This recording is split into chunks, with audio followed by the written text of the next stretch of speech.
गौतम बुद्ध एकदा आपल्या अनेक शिष्यासोबत एका शांत नदीकिनारी बसले होते. ती सकाळची वेळ होती, जेव्हा निसर्गात एक अद्भुत शांतता आणि मौन पसरलेलं होतं. नदीचे पाणी संतपणे वाहत होते आणि जवळच्या झाडावरून पक्ष्याचे मधुर संगीत ऐकू येत होते.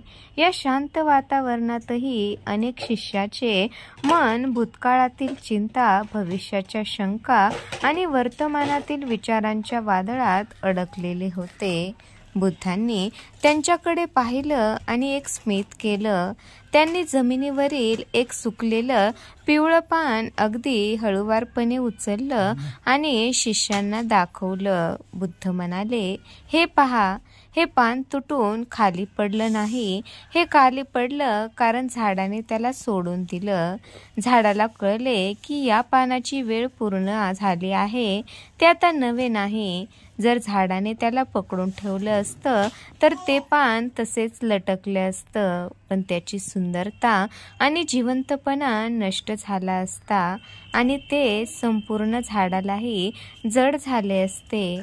सर्व शिष्य शांत झाले आणि त्यांच्या शब्दांचा अर्थ समजू लागले. बुद्धांनी पुढे स्पष्ट केलं, "मनुष्याचे आयुष्यही अगदी तसंच असतं. ज्या गोष्टी, भावना, विचार किंवा नाती आता तुमच्यासाठी नाहीत, त्यांची वेळ संपली आहे. त्यांना तुम्ही वेळेत सोडून देत नाही. जेव्हा तुम्ही त्यांना घट्ट पकडून ठेवता, तेव्हा तुम्ही आतून तुटता, त्रास करून घेता. तुमच्या दुःखाचे मूळ कारण बाहेरील घटना नाही, तर त्या घटनांना, त्या भावनांना पकडून ठेवण्याची तुमची सवय आहे. तुम्ही सोडायला तयार नाही." पहिली कथा पाहूया. जड झालेला दगड, भूतकाळाचे ओझे. शिष्यामध्ये आनंद नावाचा एक तरुण संन्यासी होता. तो नेहमी हसमुख असायचा, पण त्याच्या डोळ्यात खोलवर कुठेतरी एक अदृश्य वेदना लपलेली होती.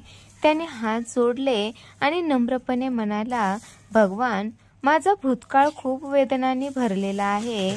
मी एका अपूर्ण नात्याची आठवण, एका मोठ्या चुकीचा पश्चाताप आणि एका पराभवाची खंत घेऊन जगतो आहे.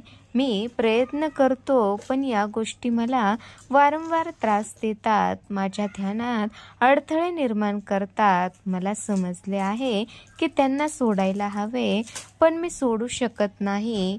बुद्धांनी स्मित केलं. त्यांनी आनंदला नदीच्या किनारी जाऊन एक मोठा, शक्य तेवढा जड दगड घेऊन यायला सांगितलं. आनंदने तात्काळ जाऊन एक मोठा, काळपट दगड उचलला आणि तो बुद्धाच्या समोर घेऊन आला. बुद्ध म्हणाले, "आनंद, आता हा दगड तुझ्या दोन्ही हातांनी अगदी घट्ट पकडून ठेव आणि माझ्या प्रश्नाची उत्तरे दे." आनंदने आज्ञा पाळली आणि दगड पकडून ठेवला. पहिली 5 मिनिटे गेली. आनंद शांतपणे बसला होता. त्यानंतर बुद्धांनी त्याला रोजच्या जीवनशैलीबद्दल, आश्रमाच्या कामाबद्दल प्रश्न विचारले. आनंद उत्तर देत राहिला. जवळपास 15 मिनिटे गेली. आनंदाच्या हातचे स्नायू आता ताणू लागले होते. त्याची पकड घट्ट झाली, पण तरीही वेदना वाढत होती. त्याचा चेहरा थोडा फिकट पडला आणि कपाळावर घामाचे थेंब दिसू लागले. त्याचा हात आता थरथरू लागला होता. बुद्धांनी विचारले, "आनंद, आता तुला कसे वाटत आहे?" आनंद वेदनेने म्हणाला, "भगवान, खूप जड वाटत आहे. आता हात दुखू लागले आहे. खांद्यालाही त्रास होत आहे. मला ते खाली ठेवावेसे वाटत आहे." बुद्ध हसले आणि विचारले, "हा दगड तुझ्या हातात कोणी दिला?" "मी, भगवान. या क्षणी वेदना कोणाला होत आहेत? मलाच, भगवान." "हा दगड तुला काही बोलत आहे का? तो तुझ्या वेदनांना जबाबदार आहे का?" "नाही, भगवान. तो तर फक्त दगड आहे. मग त्याला सोडून का देत नाहीस? का पकडून ठेवले आहे?" आनंदने एक दीर्घ श्वास सोडला आणि तात्काळ तो दगड खाली ठेवला. दगड खाली ठेवताच त्याला मोठा दिलासा मिळाला. त्याच्या चेहऱ्यावरचे हास्य परत आले.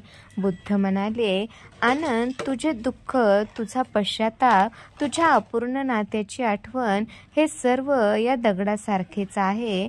ते भूतकाळ आहे. तो दगड तुझ्यासाठी कोणी उचलला नाही, तर तू स्वतः उचलला आहेस आणि स्वतःच्या इच्छेने घट्ट पकडून ठेवला आहे. तो दगड स्वतःहून तुला त्रास देत नाही, तुझे पकडून ठेवणे तुला त्रास देत आहे.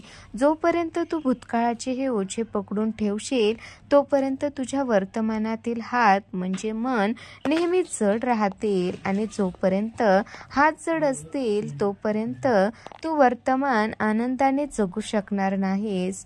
सोडून दे. ज्या क्षणी तू त्याला सोडून देशील त्या क्षणी त्वरित आराम मिळेल आणि तुझ्या हातात मोकळेपणा येईल. तो मोकळेपणाच तुझ्या शांतीची पहिली पायरी आहे. दुसरी कथा पाहूया. अपमानाचा अस्वीकार. इतरांच्या नकारात्मकतेला सोडून देणे. बुद्धाच्या आश्रमात एकदा एक खूप क्रोधित आणि निराश माणूस आला. त्याच्या मनात प्रचंड राग होता. त्याला बुद्धाबद्दल काहीतरी गैरसमज झाला होता.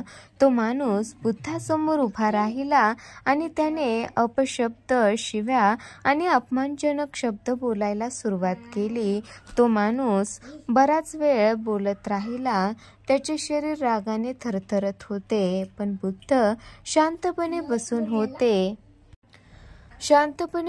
होते आणि फक्त स्मित करत होते. जेव्हा तो माणूस पूर्णपणे थकला, त्याचा आवाज बसला, तेव्हा त्याने रागाने विचारले, मी तुला इतका अपमानित करत आहे तरी तू काही बोलत का नाही? तू शांत का आहेस? तू माझा अपमान स्वीकार का करत नाहीस? बुद्ध शांतपणे म्हणाले, माझ्या मित्रा, तू ज्या शिव्या आणि अपमानाचे शब्द माझ्याकडे आणलेस त्यातील एकही शब्द, एकही भावना मी स्वीकारलीच नाही.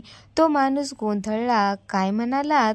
बुद्ध म्हणाले, मी तुम्हाला एक साधा प्रश्न विचारतो. समजा तुम्ही बाजारात गेलात आणि एक सुंदर भेटवस्तू विकत घेतली आणि ती घेऊन तुम्ही एखाद्या व्यक्तीला देण्यासाठी गेलात, पण त्या व्यक्तीने ती भेटवस्तू घ्यायला नकार दिला, तर ती भेटवस्तू कोणाकडे राहते? देणाऱ्याकडेच ना? त्या माणसाने उत्तर दिलं, तो ती परत घरी घेऊन जातो. बुद्ध स्मित करत म्हणाले, अगदी तसंच. तू माझ्यासाठी क्रोधाची, अपमानाची आणि नकारात्मकतेची भेट घेऊन आलास, पण ती मी स्वीकारली नाही, मी ती घेतलीच नाही. मग ती तुझ्याच जवळ राहिली. माझ्या शांततेला आणि माझ्या मनाला तू दिलेले शब्द स्पर्श करू शकले नाही, कारण मी त्यांना माझ्या आत प्रवेश करण्याची परवानगीच दिली नाही. या घटनेतून बुद्धांनी शिष्यांना हे सांगितलं की नकारात्मक भावना, राग, अपमान, टीका किंवा इतरांची मते या सर्व गोष्टी पकड ठेवू नका. जर तुम्ही त्यांना स्वीकारलेच नाही तर त्या तुमच्यावर कोणताही परिणाम करू शकत नाही. सोडून देणे म्हणजे इतरांच्या नकारात्मकतेला तुमच्या आत प्रवेश करण्याची परवानगी न देणे. तुमचे मन हे तुमचे घर आहे. त्यात काय ठेवायचे आणि काय फेकून द्यायचे हा तुमचा अधिकार आहे. बुद्धांनी जीवनाचा सारांश सांगितला. रिकाम्या हाताने शाश्वत प्रवाह. बुद्धांनी आपल्या शिकवणीचा समारोप करताना सांगितलं, हे लक्षात ठेवा, जीवनातील सर्व वस्तू, लोक आणि परिस्थिती अस्थायी आहेत, अनित्य आहेत, काही कायमस्वरूपी नाही. प्रत्येक क्षण बदलत आहे. मग जी गोष्ट कायमस्वरूपी नाही तिला पकडून ठेवून स्वतःला दुःख का द्यायचे? रिकामे हात. तुमचे हात रिकामे नसतील तर तुम्ही काहीही नवीन पकडू शकत नाही. जर तुम्ही जुने दुःख, जुनी नाती, जुने विचार, जुनी ओळख किंवा जुनी वेदना घट्ट पकडून ठेवली तर तुमच्या आयुष्यात नवीन आनंद, नवीन संधी, नवीन प्रेम, नवीन शांती कधीही प्रवेश करू शकणार नाही. नंबर 2, श्वासोच्छवास आणि जीवन. श्वास घेण्यावर आणि श्वास सोडण्यावर लक्ष केंद्रित करा. श्वास सोडल्याशिवाय, जे जुने आहे ते सोडून दिल्याशिवाय तुम्ही नवा श्वास घेऊ शकत नाही. सोडून देणे ही जीवनाची नैसर्गिक प्रक्रिया आहे. या नैसर्गिक प्रक्रियेत कोणताही ताण नसतो. नंबर 3 पाहूया नदीचा प्रवाह.